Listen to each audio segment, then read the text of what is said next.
to the program. My guest today is a political strategist and communications expert. He is the vice president of client development for one of the biggest PR firms in America, Publius PR. He has worked as a publicist for many years and has helped promote people like Peter Navarro, Dr. Naomi Wolf, Dr. Ben Carson, Alan Dershowitz, Carrie Lake, and many others. He is here today to discuss his brand new book, America's Last Stand. Will you vote to save or destroy America in 2024? Please welcome Drew Allen to the program. Drew, it's a pleasure to have you in the program today. Oh, it's such a privilege to be here. I'm so grateful and delighted.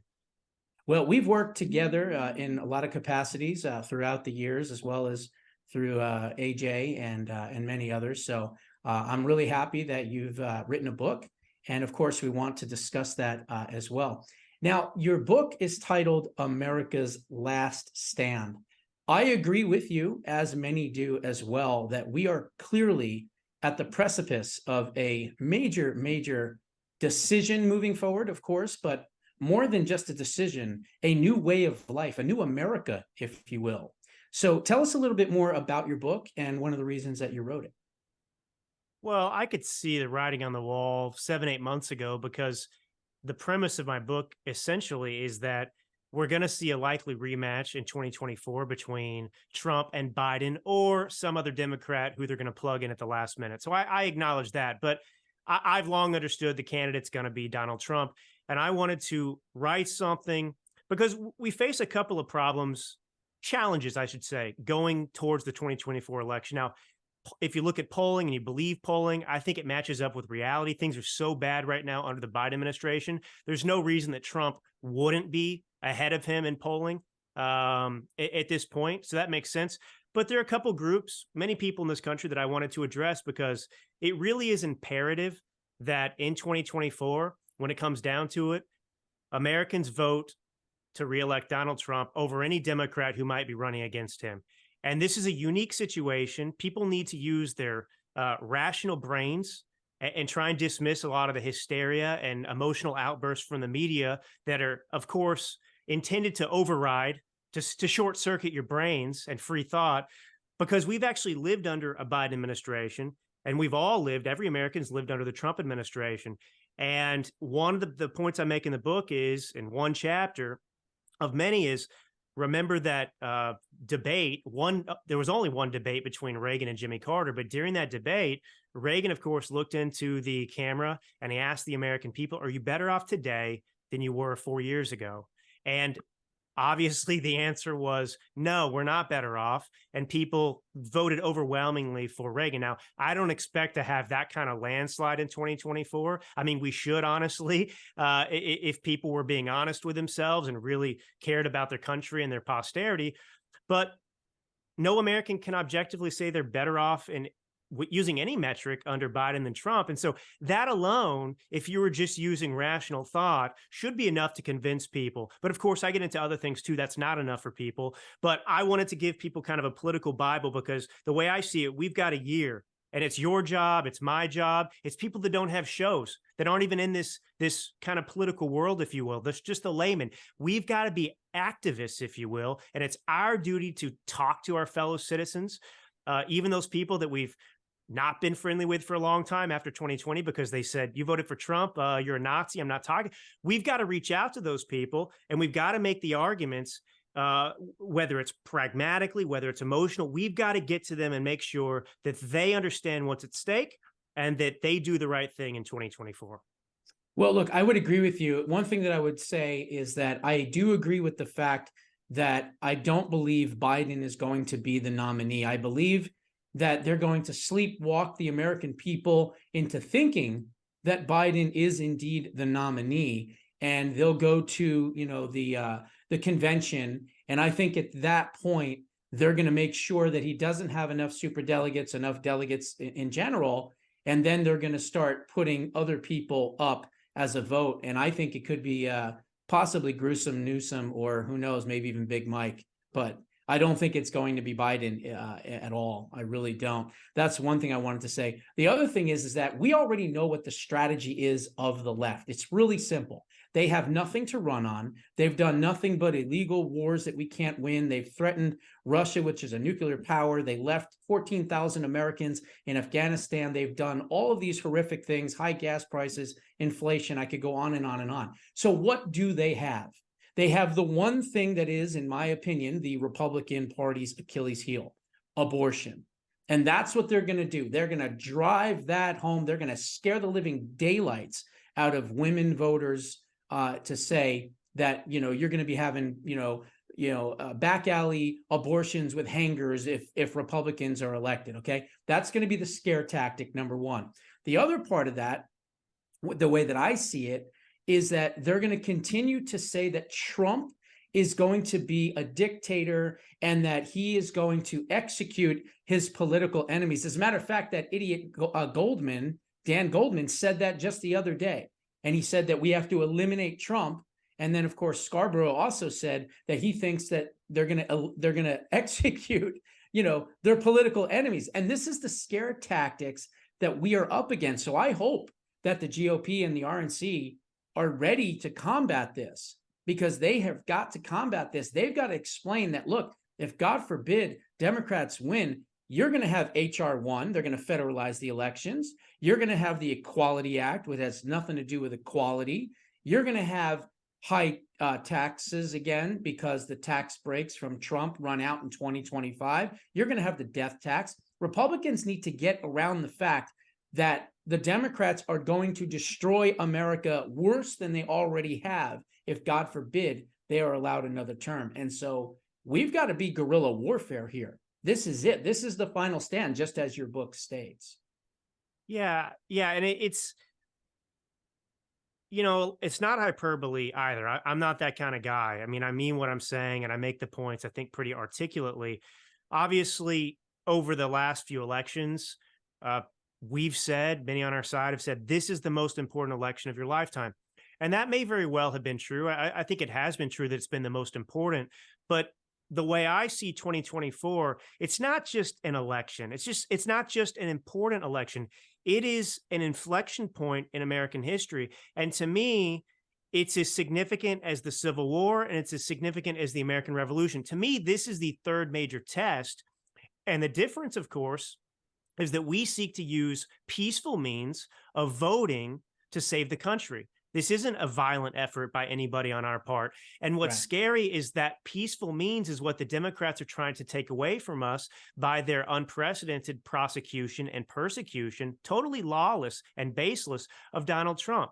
They do want to get him off the ballot if they could find a court that would do it. Obviously, all of this stuff would end up at the Supreme Court. I think that he will end up there, but their job is to just try and dirty him as much as they can ahead of 2024. And I'm sorry, in my opinion, one of the stupidest things that I hear on our side, look, there are a lot of conspiracy theories, and those conspiracy theories are proven to be true.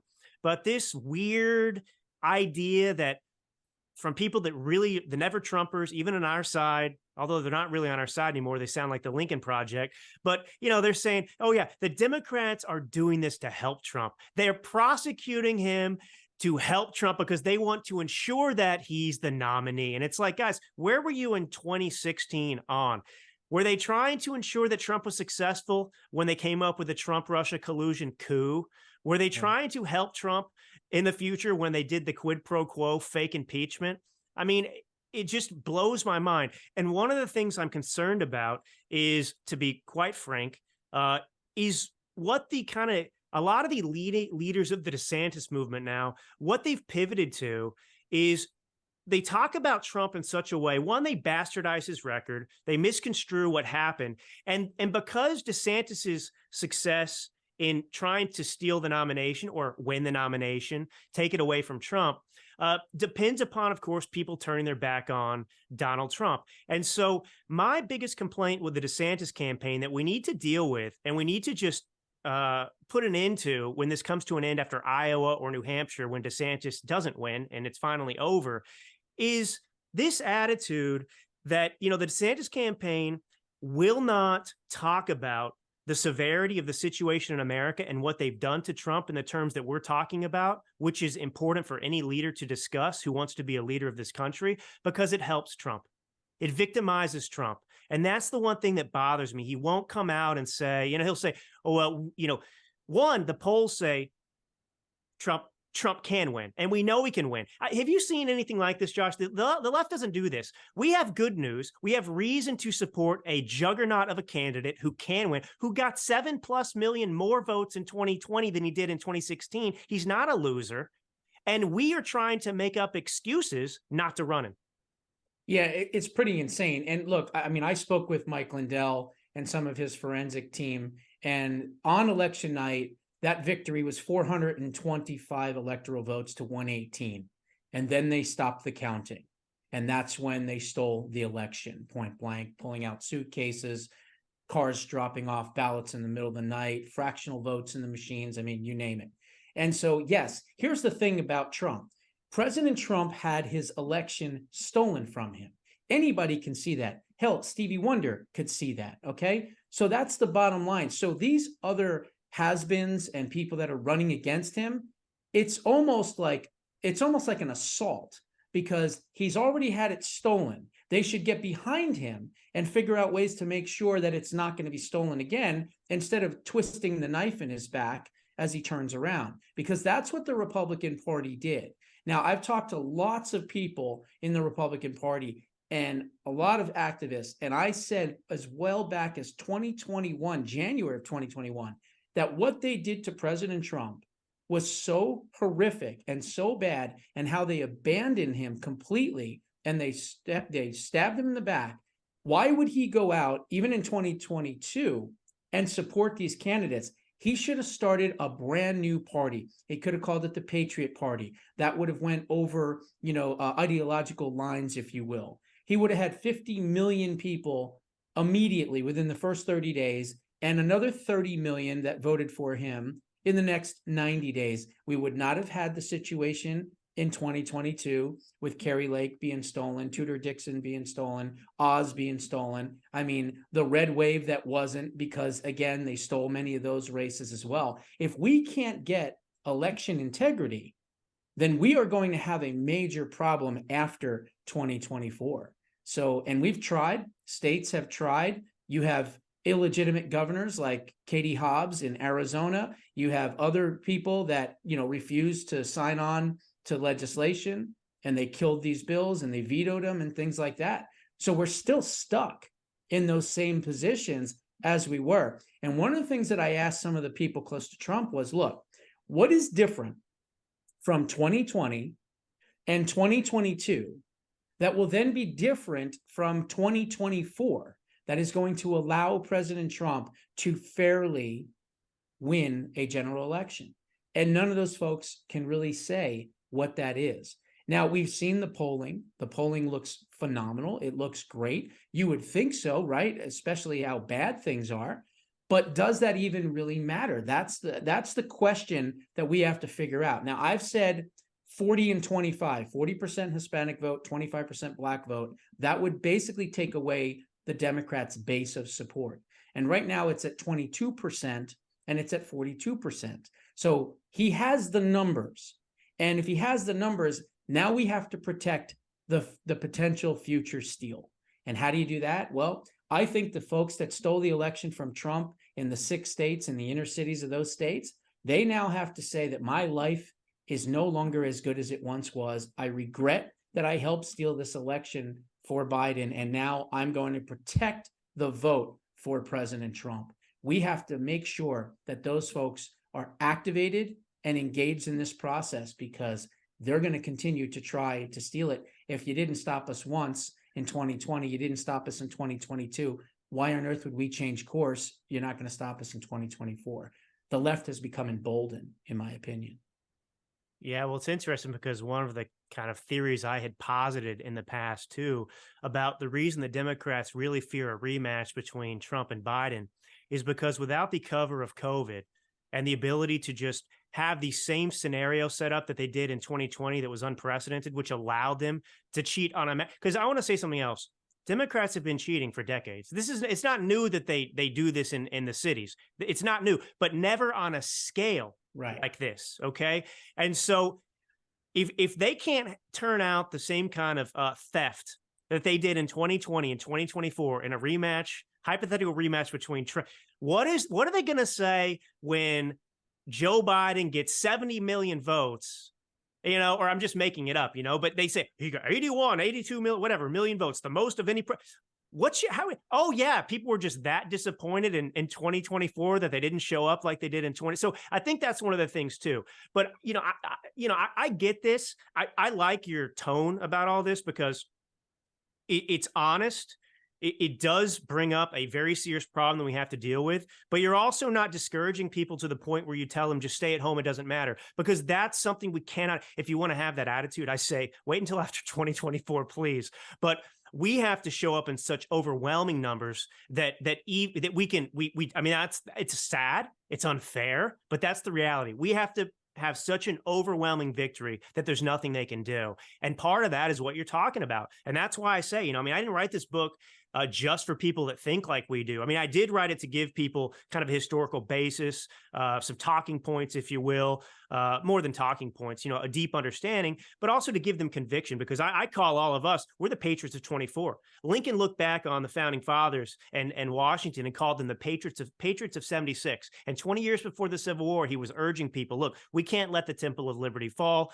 We forget, their memories kind of die, and like pillars that hold up this temple, they kind of fall apart. We've got to be those those pillars that step in and hold up the temple, and that's what we have to do in our generation, and we can do it. So my tone in the book is actually quite optimistic and encouraging, but it's also intended to say, okay, give this.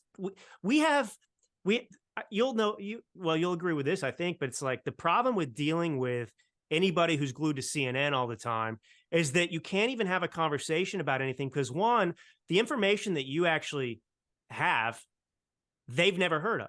Right. So you're like talking, you're like living in, it's like two different languages. They've got BS and you've got all these things that have actually happened that they're not even aware of. And so the book kind of gives people a primer like, hey, you didn't know all this, did you? Well, here, did you know about the Democrats' 21st century Jim Crow, as I call it, which is basically trying to create this legal caste system in which, if you're conservative or MAGA, you got no place in society. Go drink from the other water fountain. Or actually, you don't get any water. We want you to die in the gulags on the Potomac. Right, exactly. Well, look, I will say this. No, I would never, ever in a million years discourage anyone from participating, in their right to a free and fair election, or at least we hope it would remain that. But you have to understand that the reason the Democrats did this, and I always say this too, this never would have happened in 2020. It never would have happened without the help of the establishment Republicans. Democrats couldn't do it on their own, okay? They couldn't. They needed the help of these establishment Republicans who also hated Trump. But that being said, this was a psyops. This was a psychological thing as well, because they stole the election. And from stealing the election, now you're disengaging the American people, or the electorate, if you will, from the process. Well, they took it from me, so what does it matter? Why am I going to vote? They're going to steal it from me again. And that's the exact attitude that the left is hoping and praying that millions of Americans who had their votes stolen from them continue to feel. And that is a big challenge, number one. But number two, it's a challenge that we have to explain to people and say, look, you're falling into the trap if you don't vote. And not only do you not need to just vote, you need to become active. You need to watch the polling stations. You need to watch the drop boxes. You need to watch the counting centers, vote early on the day, and then, take a nap, and then do like intervals of teams from 10 in the morning, till whatever, 6 o'clock at night. And then from 7 till 1:30 in the morning, and so on and so forth. We have to have all hands on deck. That's what I told Marjorie Taylor Greene just a few days ago. And, if we're not willing to do that, what else are we willing to fight for? This is it. This is the final battle, as President Trump recently said on Truth Social. Yeah, it is. And there is a problem that I perceive. Let me put it this way first as a primer. When I say this is America's last stand, I'm not saying that electing Trump, it's over, we win, go home. You can go back to just sitting there and pretending like you have freedom. And no, I'm not saying that at all. I'm saying that if we don't win in 2024, you can kiss the country that you know goodbye, because it's not really going to be salvageable by any means that you want to even think about right now. So that's what we have to do. But we've got to be active. We can't sit here And I don't mean to make anybody feel guilty, because it's inevitable. Like we are the most fortunate, blessed generation of people in the history of mankind. Not just like the last, mankind's history. I mean, this is it. That's how special America is. And so, okay, all right, I'm sorry it's happening today, but look, we've got in our blood, no racism in our DNA, but we do have patriotism in our DNA. And we've got to engage and save the country. That's what we have to do. But, one of the things that we also need to do is turn the tables on the Democrats, because I've seen a little bit of a change, which is obviously encouraging. Some of the folks that previously were kind of never Trumpers, they were Republicans, but they bought the left talking points. I said this, they had what I call Trump fatigue syndrome. And that's where they just, in their delusional minds, thought that Trump was the problem instead of the media and Democrats. So they wanted peace. They didn't want the attacks. And I'm like, that's not going away. You can put somebody else in there and the same thing's going to happen. So let's get over that. So we have a candidate to be proud of who has an amazing record, who has really sacrificed for the American people. He's done a lot of, nobody's perfect. Stop holding people to the Jesus standard. Also, that doesn't exist. Okay. But we've got somebody who's a bare knuckled fighter who we need right now, who can meet this moment, who's ready to go in and frankly, get retribution, whatever you want to call it, but save this country and do as much as he can. So stop apologizing for him.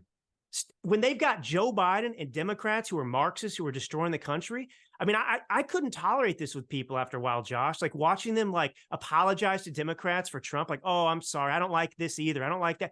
They've got a guy who's got a daughter who has a diary entry who it's true because the judge said it was Ashley Biden, who wrote that her father showered inappropriately with her. She supposes it was inappropriate when she was a young girl. Okay, imagine if Donald Trump, you don't have that. So my point is, basically, all these people who want to poo-poo Trump all the time, it's left-wing talking points, and they're basing it off of things that mostly aren't even true. They're hoaxes, it's BS, and really, it's true about the left and the other guys. So people are attracted to optimism. I mean, who wants to support Trump and the Republicans when we're such a pathetic party most of the time? And I'm a conservative. We have a two-party system, whatever. But I mean, they put AOC on Vanity Fair and they circle the wagons, and we do the circular firing squad on our folks. It's not very attractive. No, it's not, and it's not. It's counterproductive as well. Look, I think the bottom line is we have to take on some of the tactics of the radical left, and I don't like to do that, but we kind of have to do that, because if one party, the Republicans, are playing fairly, they're voting one time, they're not ballot harvesting, they're doing everything above par, but the other party has trunkfuls of ballots, they're going into nursing homes where people have dementia and they can't even write, and they're grabbing their hand and signing their ballots, and they've got suitcases underneath the tables with fake water leaks and all this other stuff. I'm not saying we have to do that, but I am saying, and I agree with President Trump, and actually DeSantis for that matter, we have got to do ballot harvesting. Ballot harvesting is legal in 49 out of 50 states. It's only not legal in Alabama. It is legal to certain degrees in all of those different states. So in 2024, I am going to go full court press on election integrity, training people, motivating people, activating people, organizing people, because that's what has to be done. And not just me, others have to be doing the same thing. We've all got to be on the page as influencers, whatever, to get the masses to understand the gravity of the threat, number one, but number two, how to defeat that threat. And I think that's going to be the challenge of the next, 10 plus months moving forward into 2024. Well, and ballot harvesting, to bring that up, the perfect example, it's the Democrats who've pushed that. And really, I mean, there are other reasons for this too, but one of the practical reasons for ballot harvesting is the person who wins an election is the person who can generate greater voter turnout. That's how you win an election. And so the Democrats historically have crappy records because their policies intentionally don't work. They create chaos and problems. And so when you don't have high morale, when you don't have a lot of Democrats who are enthusiastic to go to the polls, well, how do you solve that problem? They're not going to go drive to the poll. Well, you just ballot harvest. You make it legal to go to that person's home and say, hey, I know you're not excited, but I'm here. I know you voted Democrat in the past. Fill that crap out or invite me in for coffee. I'll fill it out for you. Sign it or I'll sign it, whatever. They're not checking in California, wherever, and then you take the ballot for them and deliver it. You don't have to be anything. So, that's the thing about ballot harvesting. So yeah, we do need to embrace that. And that needs to be banned, but we need to embrace it for now temporarily, get back in power. And then hopefully these state legislatures will pass legislation banning it in every single state, because it is illegal and it should be illegal. It should not be a legal thing to do. No, what we need to have is what Argentina just did. We need paper ballots, which isn't controversial. Obviously every country that's developed that doesn't have a dictatorship has outlawed these absentee ballots. Now that's fine for military. You want to make an exception like it used to be, but mail-in ballots, everyone acknowledges, including our own government and our own commissions in the past, have determined that it's the greatest source of fraud. Of course it is. And so we should, if Americans cared about free and fair elections, we would all be saying and demanding paper ballots. But of course, the Democrats in some way are acknowledging they know they can't win without cheating, because they're the ones who say, no, we don't want paper ballots. We don't want IDs because we need to cheat to win. And I think that's, that would be such an adrenaline dose for the American people to finally realize that despite all the indoctrination, despite the kind of top-down ownership that the government has, this kind of vertically integrated machine where they have the education system and the unions, and everything's driven towards creating little Democrat voters everywhere they go, all the way through even workplaces now with their DEI and everything else. Well, despite all of that, there are still more of us in this country. And you never get a sense of that because a number of reasons. Psychologically, we're beaten down depending on where we are. We don't want to be attacked. We like the peace more. We're frankly moral people, whereas they don't care. They just want to win. But you would finally get a sense that actually, you know what? Wow, we have reason to be optimistic because, like you said, with the theft and everything else and the J6 BS fake insurrection, that they created, it's all intended to keep us quiet and to keep us from projecting our confidence about our positions and our candidates, because confidence is attractive. People want the path less. I'm a realist also about human behavior and everything else. I get it. So that's why I'm trying to, I'm 36 every day, every moment I can say, look, man, I'm here. I'm talking about it. It's great. I love Trump. Trump's amazing. I'm really excited to vote for him. I'm really excited about his record. Being a conservative is amazing. That's what the founding fathers were about. Really, conservatism is originalism. That is what it really means to be an American. Absolutely. And all you people on the other side, it's actually embarrassing. It's humiliating. You want to be a victim your whole life? Like, that's not what this country was built on. Well, look, there's definitely some positive signs moving forward. Gerhard Wilders just was elected. Of course, you have Javier Milei in Argentina. You've got Viktor Orban. So there are some that are moving in that direction towards a populist, more nationalist, less globalist type of leadership. And let's hope and pray that continues for 2024 with the election for the third time of President Trump. The guest is Drew Allen. The book is America's Last Stand. Will you vote to save or destroy America in 2024? Where can folks go to get this very important new book? Amazon or Barnes & Noble. Amazon's the best place. It's Kindle edition, paperback, and it's also out in audiobook. And I actually narrate it myself. Excellent. Well, thank you, Drew, for being on the program. We'll definitely have you on in the past, and I wish you nothing but the best of luck with the book and everything else. God bless you, Josh. God bless.